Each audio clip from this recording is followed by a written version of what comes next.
बहुत बहुत धन्यवाद आप सबको। आवाज ठीक जा रहा है ना? ओके। हमारा चेहरा नहीं देख पा रहे हैं। कोई बात नहीं, आवाज सुन लीजिए। दिखाने वाले लोग आगे हैं ना।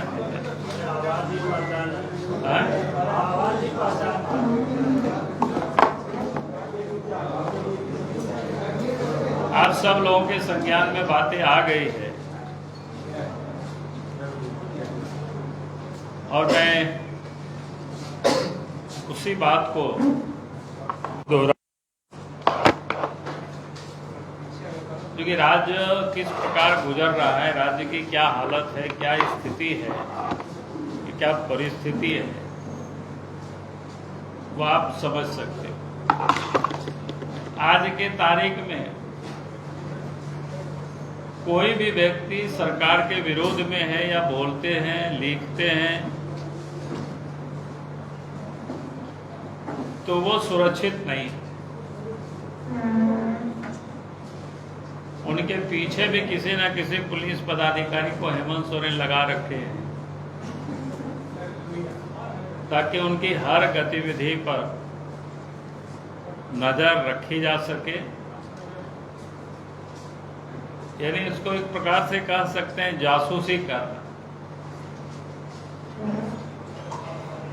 और जासूसी कराना एक तो व्यक्ति की जो निजता है उसका हनन होता है।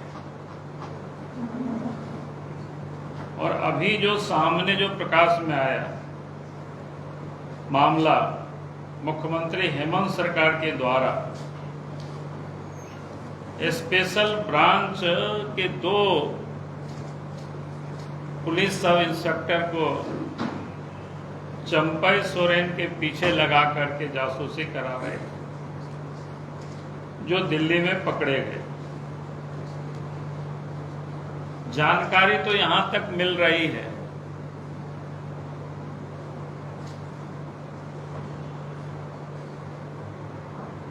कि हनी ट्रैप कराने के भी प्रयास चल रहे थे, और उसके लिए भी किसी महिला को लगा रखा था।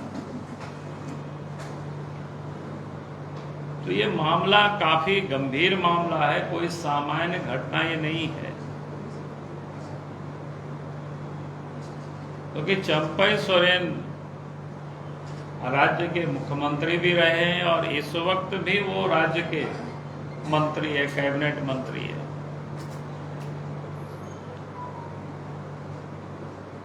चूंकि उन्होंने इतना ही सिर्फ कहा है कि हम भारतीय जनता पार्टी योगदान करेंगे, यानी अभी तक मेरी जानकारी में उन्होंने त्याग पत्र नहीं दिया।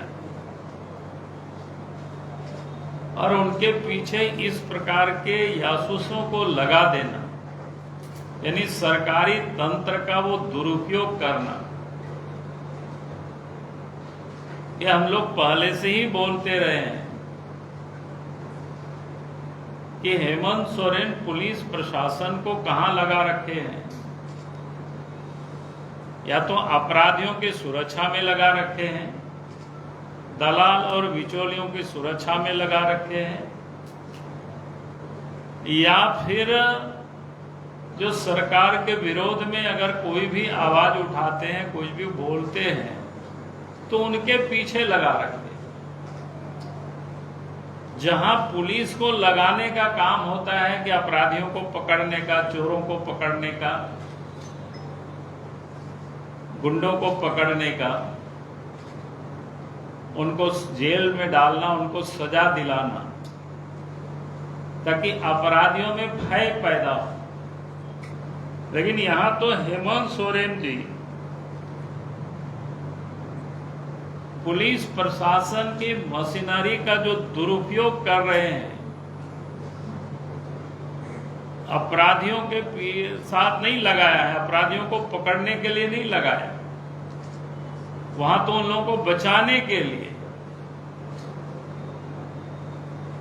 और यहां चंपई सोरेन जैसे व्यक्ति को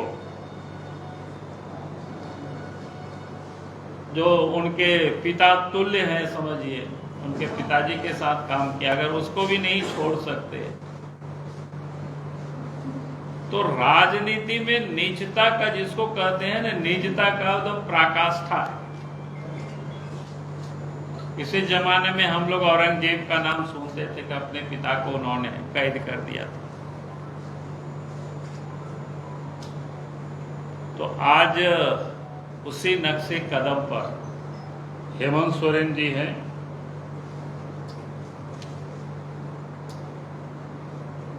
तो आज मैं कह रहा हूं कि ये जो अपनी राजनीतिक हित को साधने के लिए पुलिस प्रशासन की वो दुरुपयोग कर रहे हैं, और हमें तो यहां तक जानकारी मिली है, नेताओं की तो करते ही करते रहे हैं, अब तो अपने कैबिनेट में लोगों के ऊपर भी ये कर रहे हैं। जानकारी तो यहां तक मिला है कि जजों के पीछे भी ये जासूस लगा रखे। इसलिए ये मामला बेहद गंभीर है, और इसलिए हम सरकार से मांग करते हैं कि हेमंत सोरेन को बिना विलंब किए हाईकोर्ट के सिटिंग जज से इसकी न्यायिक जांच कराना चाहिए। हेमंत सोरेन ही तो क्या करते हैं, बीके गुप्ता जैसे जो रिटायर्ड जज है उन लोगों को जांच दे देते हैं कि वैसे लोगों से निष्पक्ष जांच नहीं हो सकता है। इसलिए हम चाहेंगे कि इस पूरे मामले की जांच आखिर किसके आदेश से वो 2 sub inspector, police sub inspector उनका जासूसी कर रहे थे, और उसमें तो नाम आईजी प्रभात कुमार का भी आ रहा है। अब चाहेंगे कि बिना विलंब किए ऐसे अफसरों पर कार्रवाई होना चाहिए, उसको सस्पेंड करना चाहिए, और नहीं तो यही माना जाएगा कि भाई ये काम हो रहा था वह हेमंत सोरेन के आदेश पर हो रहा है, डीजी के आदेश पर हो रहा है, चीफ सेक्रेटरी के आदेश पर हो रहा है। इसलिए इस पर बिना विलंब के कार्रवाई होनी चाहिए, और कार्रवाई में हमने कहा कि उनको सस्पेंड करते हुए और पूरे मामले की जांच की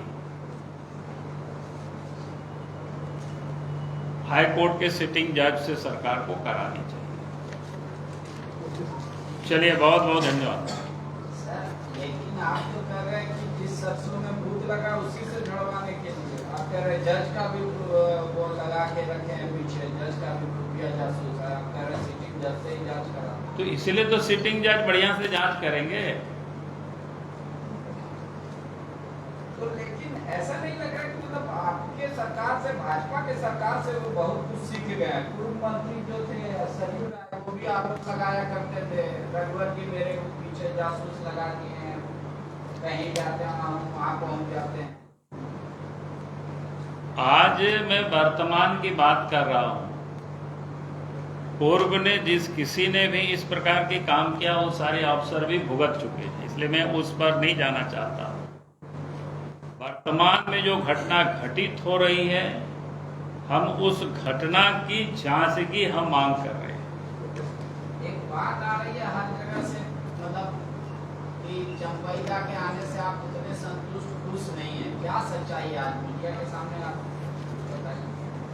भाई, घर में कोई नया मेहमान आता है और वो भी सीजन्ड पॉलिटिशियन, तो पार्टी में इससे बड़ी खुशी की बात और क्या हो सकता है। वजह क्या लग रही है जासूसी जो हाँ?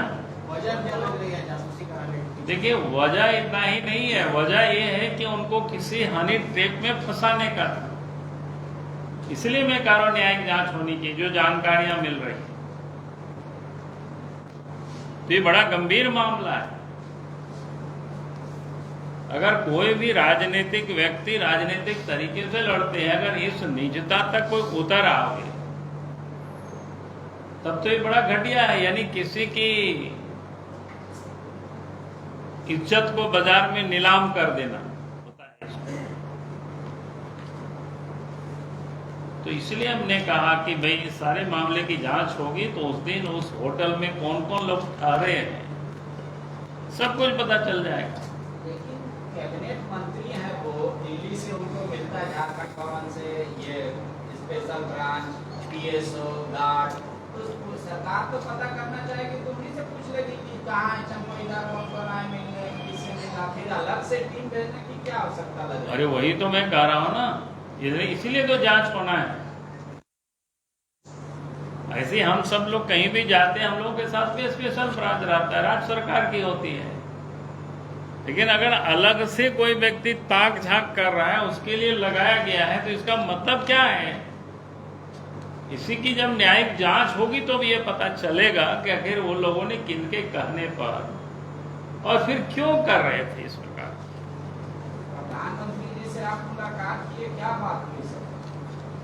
मुझे लगता है कि आज तो इतने प्रधानमंत्री जी से, जो कि देश के प्रधानमंत्री हैं और पार्टी के भी लीडर है, विधानसभा का चुनाव होना है, झारखंड की राजनीति के संदर्भ में कुछ बातें हुई, कुछ उनसे मार्गदर्शन लिए। दस्तावेज आप उनको सौंप रहे थे, दिखा रहे थे। अब ये दस्तावेज आप लोगों को थोड़े बताएंगे, अब कम से कम नहीं पूछना चाहिए क्या दस्तावेज उनको सौंप। मेहमान के तौर पे नहीं आए हैं, मेहमान के तौर पे नहीं आए हैं चंपईदा, और मेहमान आने से खुशी होता है, मेहमान तो कुछ दिन में चले जाते हैं, ये हम अस्थायी तौर पे आ रहे हैं सदस्य बन के। क्या हम समझे नहीं? चंपईदा अस्थायी तौर पे आ रहे हैं मेहमान। हाँ तो अस्थायी होता है, नहीं कोई शादी ब्याह होता है तो मेहमान ही बोलते हैं, उस समय अस्थायी रूप से आते हैं, तो उस समय कितना धूमधाम से स्वागत होता है। 30 तारीख को देखिएगा धूमधाम से स्वागत होगा। कहाँ पांडे जी चक्कर फंसे हुए सर, उनकी भूमिका को लेकर के कोई चर्चा हो रही है क्या पार्टी के भीतर? अरे भाई पहले वो आएंगे, पार्टी ज्वाइन करेंगे, इसके बाद फिर हमारे लीडर है, वो भी इस राज्य के मुख्यमंत्री भी रहे हैं, वर्षों पुराने नेता हैं, संघर्ष के वो क्या बोलते हैं, अलग राज्य के संघर्ष के वो साथी रहे हैं। बहुत बहुत धन्यवाद।